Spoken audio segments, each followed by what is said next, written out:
Yeah, I'm back. Finna get real groovy in this bitch. And this be from Cash, not from YouTube. Welcome back to the channel. It's your boy Matt. It's the Sports Talk MT, and obviously, we about to talk about the Phoenix Milwaukee game, Game 6 closeout game, and Milwaukee did the job. Subscribe, comment, turn on the post bell notification for all the videos. And yeah, let's get into it. Like I said, Milwaukee closed it out.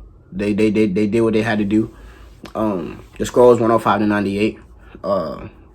And they did what they had to do. Giannis put on a performance, a special performance that only special talents can do.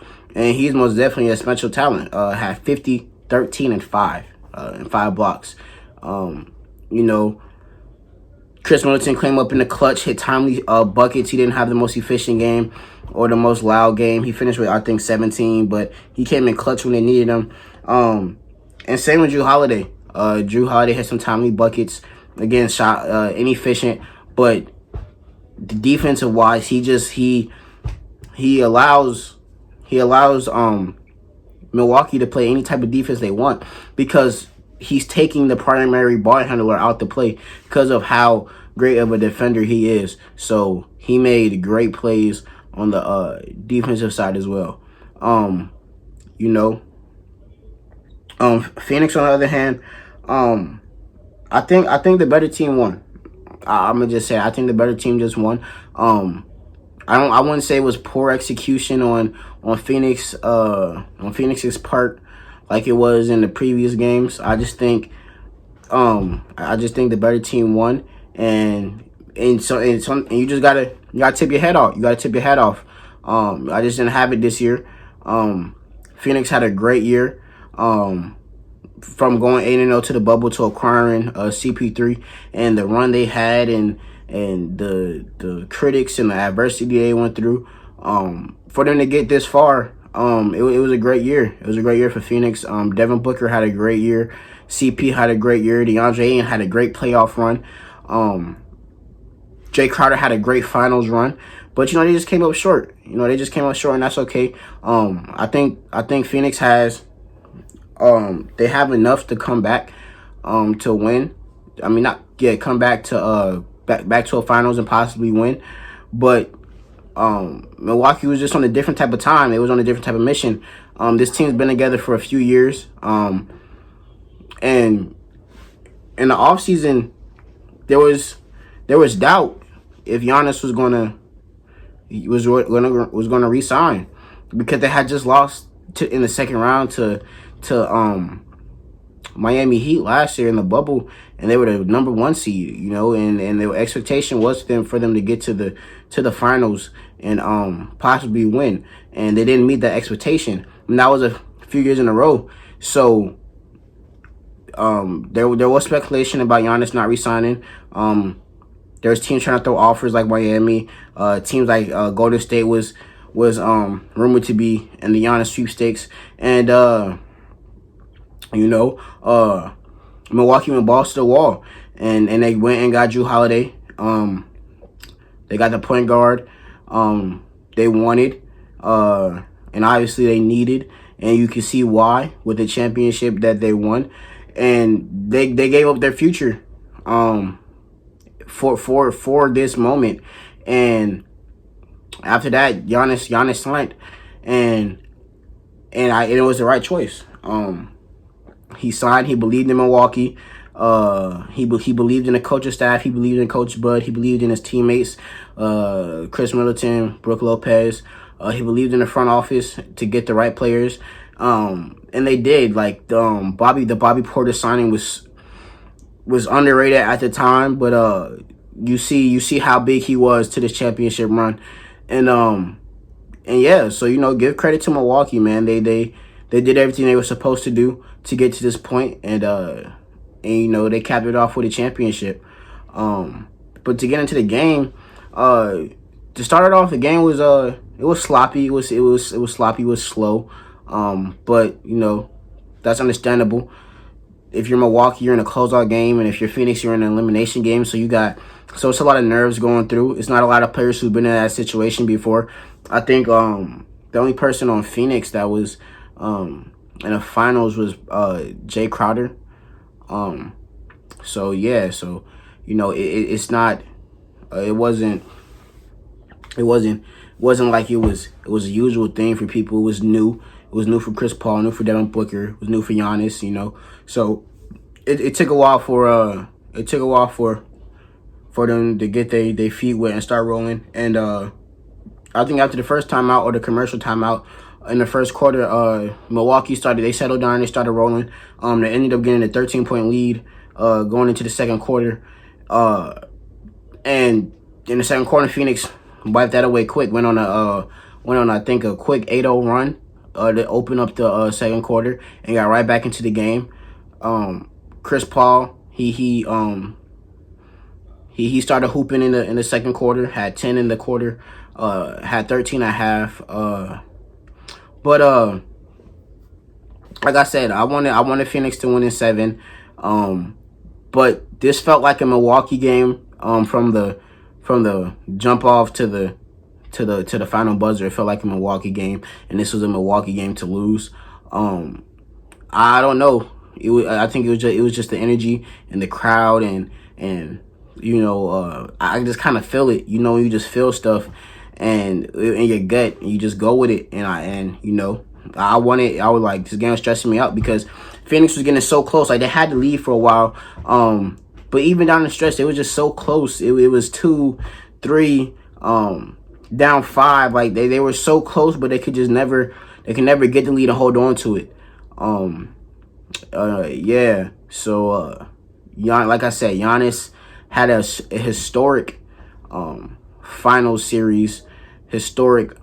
He was doing stuff only LeBron and Shaq was doing, and stuff that only MJ was doing, like that. Like when you get into conversations of MJ's, LeBron's, and Shaq's, you're in a rarefied air, and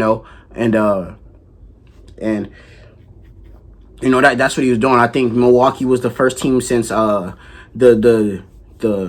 Miami Heat team in 06 to go down 0-2 and win 4 straight to win the finals when they had D-Wade win Finals MVP.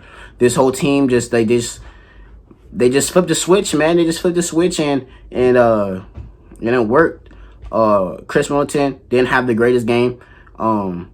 He looked tired going into the fourth. During the fourth quarter, he was gassed. But when they needed him most, he stepped up and hit tough shots. He finished with 17, not on greatest efficiency, but he hit timely buckets.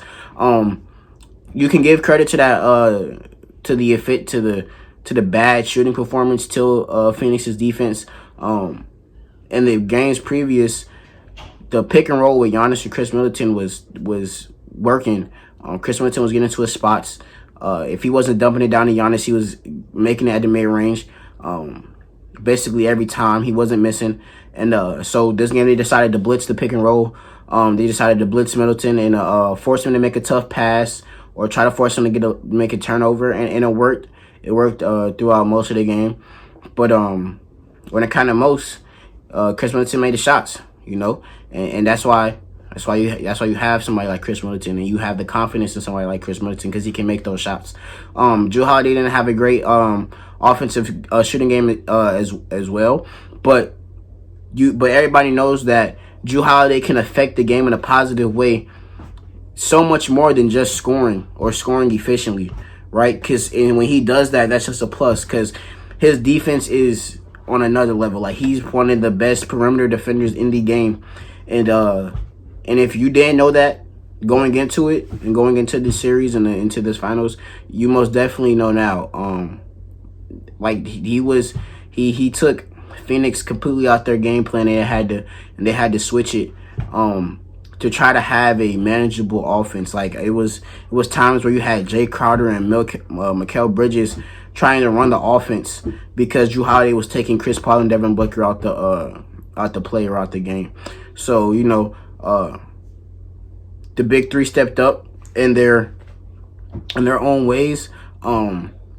Brook Lopez had a stretch in the third quarter where he went on like a 6-0 run by himself, and that was a big momentum momentum shift. It got the crowd into it because it was it was maybe a tie game or maybe a 1-point game when he went on a little spurt. Had a big dunk. Got the crowd into it. So you know, he brought some energy. You know, everybody in Milwaukee loves Bobby. Bobby brought great energy. I think he had 16 and played 23 minutes. He was a pest on the floor, getting under players' skins. And you need a guy like that, man. You need a guy like that. And yeah, it was a great all-around performance from Milwaukee, man. They played as a team, and they deserved it. They deserved the championship. Congrats to Giannis, to Chris Holiday. I mean, not Chris Holiday, Chris Middleton, Drew Holiday, to that whole team. You know, congrats to Coach Bud. There was a lot of people, including me, that was on Coach Bud's head that he needed to be fired, and you know, and with this championship, nobody, you know, his job is solidified. He's probably going to get a contract extension. Like, this is basically, it's his job to lose now. So yeah, congrats to Milwaukee. Now, you know, go to the other side, Phoenix. It's not really much to talk about with Phoenix. I just think the better team won in Milwaukee. Like, DeAndre Ayton didn't have a good game at all. He looked scared of the moment. He looked scared of the moment. He was fading away from shots when he was at the rim. He was shooting them quick, not taking his time. And then he got into foul trouble. And you had to play Frank Kaminsky. Frank Kaminsky was playing good off the bench, but how long do you keep Frank Kaminsky in the game right before they start exploiting his weaknesses? And like I said, he had good minutes. So it wasn't like a bad Frank Kaminsky game. But yeah, DeAndre Ayton, he's still super young. He got time to learn. He needs to work on his aggression, man. Like, just being more aggressive in the paint. Like his shoulders is large. Like, there's not a lot of players that can guard him in the paint.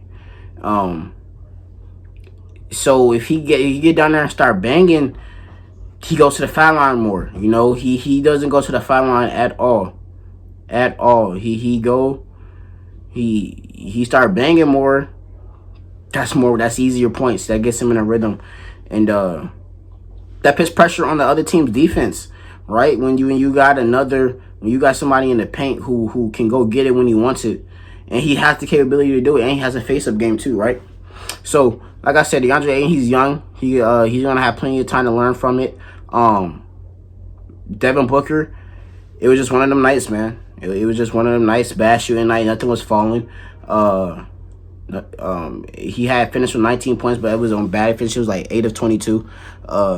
So yeah, it just wasn't falling. He had 40 in back-to-back games. You know, and I want to say he's to blame for this game, but he didn't help because of the bad shooting. But, you know, like I said, it was just one of them games. You hate to see it in such a big game as this. But it is what it is, man. Devin Booker's a great player, great up-and-coming player. He showed that he's a superstar in the making, if not already a superstar, a young superstar in these playoffs, having 47-point games and having 40-point games in back-to-back finals. Like, you know, so, you know, this is far from Devin Booker's fault for losing the game. Chris Paul had a great game, had 26 and 5. I feel like in the beginning of the game, he was a little passive. I feel like there were some shots he could have took and he could have made. But you know, it is what it is. Can't look back on it now. Like I said, man, both teams had a great year. I'm proud. One thing before I end the video, offensive rebounding. I think Phoenix tries to get like a backup big. Solid backup big. Somebody like Nerlens Noel. I don't know if they could afford him, but I think he'd be a great backup big to come in for an 8, and if DeAndre Ayton's struggling or he's in foul trouble. But the offensive rebounding killed them, man. It killed Phoenix all series long, and it killed them tonight. It gave Milwaukee second chance points. It got them to the free throw line. And when you're playing a team that good, and that explosive, you can't give up second chance points. And that's what Phoenix did all series, and it cost them, big time. So you know, both teams have adjustments to make on their rosters. But right now, Milwaukee cares nothing about that. Right? They just won a championship. They brought a championship to Milwaukee, and Phoenix. They I feel like they're gonna bounce back. They'll have I think they'll have another great year next year, and they'll be right in the mix for another championship run. So yeah. I think that's it for right now.